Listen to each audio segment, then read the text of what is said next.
Mesdames et messieurs, bonjour, bonsoir. Je suis PF pour LTLT, Lakers tout le temps, la chaîne francophone des Lakers. Aujourd'hui, c'est jour de match. Les Lakers seront confrontés au Utah Jazz, l'équipe surprise de ce début de saison en conférence Ouest, une équipe qui a enregistré un bilan de 6 victoires pour seulement 3 défaites, ce qui les place à la 3e place de la conférence Ouest. Nous allons analyser les forces en présence et voir les clés qui peuvent permettre aux Lakers de rapporter ce match aujourd'hui. Lakers tout le temps, c'est tout de suite. Step 1, wake up early, gonna rise with the sun. Step 2, get some good, some food in you. Step 3, think real hard about what you wanna be. Step 4, everybody just do your thing. Wake up, today's gonna be a good day. Wake up, today's gonna be a good day. Wake up, today's gonna be.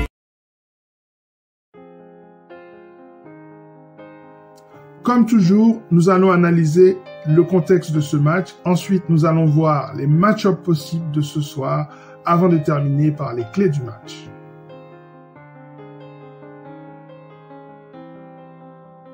Le contexte de ce match est favorable pour les deux équipes.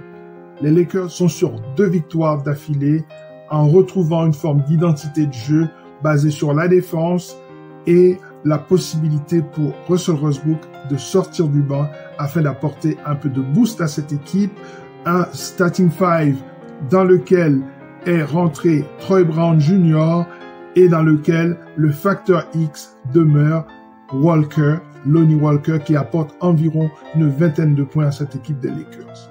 Du côté des Utah Jazz, c'est une équipe qui a bien commencé la saison et qui a un bilan de 6 victoires pour 3 défaites. Nous allons voir quelles sont les recettes de cette équipe. Dans les match-ups, nous allons voir quels sont les joueurs susceptibles de poser problème aux Lakers.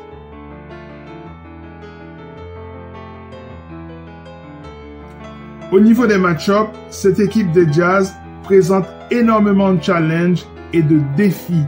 Le premier challenge, c'est justement pour les Lakers de pouvoir matcher l'intensité de cette équipe de Jazz, qui est une équipe en fait qui s'inscrit dans une forme de culture du jeu dur. C'est une équipe qui est capable de jouer, de bondir. Il y a énormément d'athlètes dans cette équipe. Malik Beasley, ou alors Jared Vanderbilt, ou alors Monsieur Lauri Markkanen. En tout cas, ça c'est un challenge face à une équipe des Lakers qui, à tout moment, peut être une équipe élite en défense, mais est-ce qu'ils seront en mesure de tenir cette intensité sur tout le match? Ça, c'est très important. Alors, il faut savoir que c'est une équipe qui a gagné face à des équipes jeunes et athlétiques. C'est une équipe qui a battu les Minnesota Timberwolves, qui a battu l'équipe de Denver, qui a battu les Memphis 2 fois. Donc, c'est une équipe qu'il faut prendre au sérieux.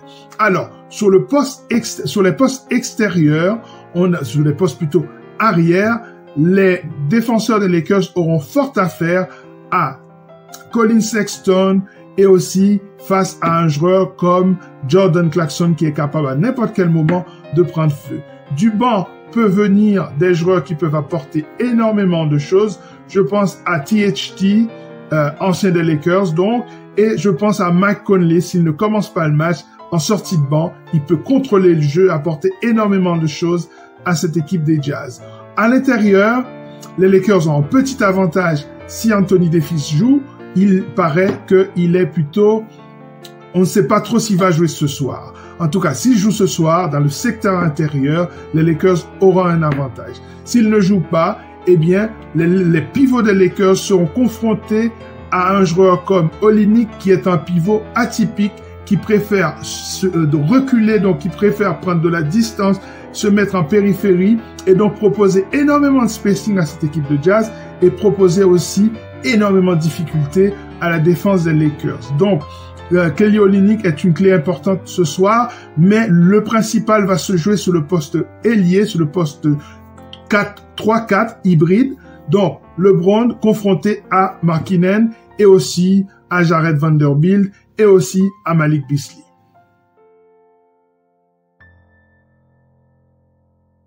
En ce qui a trait aux clés du match, nous en avons retenu comme toujours 3.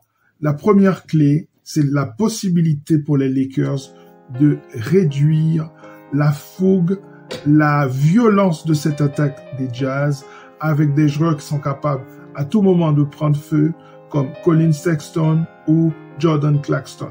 Est-ce que les Lakers seront en mesure de contenir, on rappelle que l'un des C de leur défense est contenir, est-ce qu'ils seront en mesure de contenir ces arrières qui peuvent à tout moment prendre feu et mettre fin à la rencontre? Est-ce qu'ils seront en mesure de défendre sur ces arrières? Ensuite, sur le poste d'ailier, est-ce qu'ils seront en mesure de réduire l'apport de Lauri Markkanen qui est absolument en feu actuellement? Est-ce que la défense des Lakers sera consistante sur tout le match? C'est ça, la première clé du match.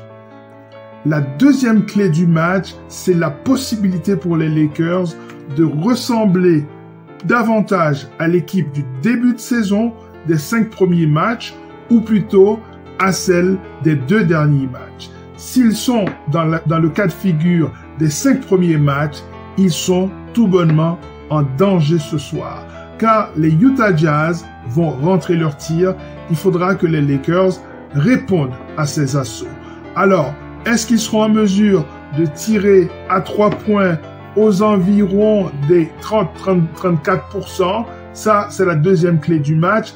D'autant plus qu'il est intéressant pour eux de réussir leur tir de plein champ, d'utiliser la raquette donc dans le dunker spot pour marquer des points faciles et aussi de continuer à mettre leur lancer franc. La réussite au tir ce soir est une clé fondamentale. C'est la deuxième clé du match. La troisième clé du match, c'est toujours et encore le rebond. Est-ce que les Lakers seront en mesure de remporter cette bataille du rebond? C'est une clé fondamentale pour le match d'aujourd'hui, surtout que les Jazz ne sont pas une équipe extrêmement forte au rebond. Le meilleur rebondeur de l'équipe, c'est Lauri Markkanen, qui est à peu près à 9 rebonds par match. C'est un joueur capable de bondir pour prendre des rebonds. D'ailleurs, tout l'effectif est un effectif extrêmement athlétique, donc ils peuvent poser problème au niveau de l'énergie qu'ils opposent à l'équipe adverse. En tout cas, il n'y a pas un rebondeur attitré dans cette équipe, donc il est fondamental pour les Lakers de gagner cette bataille ce soir. Voilà, c'en est terminé pour cette émission consacrée à ce match, le match de ce soir qui s'annonce extrêmement explosif, un contentieux de plus dans la NBA entre les Lakers et les Jazz de Utah, une équipe extrêmement bien coachée par le coach Will Hardy qui va poser énormément de problèmes de match-up à cette équipe des Lakers. Restez bien sur cette chaîne Lakers tout le temps, tout au long de l'année. Nous analysons le jeu des Lakers, mais aussi des adversaires des Lakers. Abonnez-vous à cette chaîne, parlez-en autour de vous et n'oubliez pas que par les temps qui courent, il est fondamental de se divertir.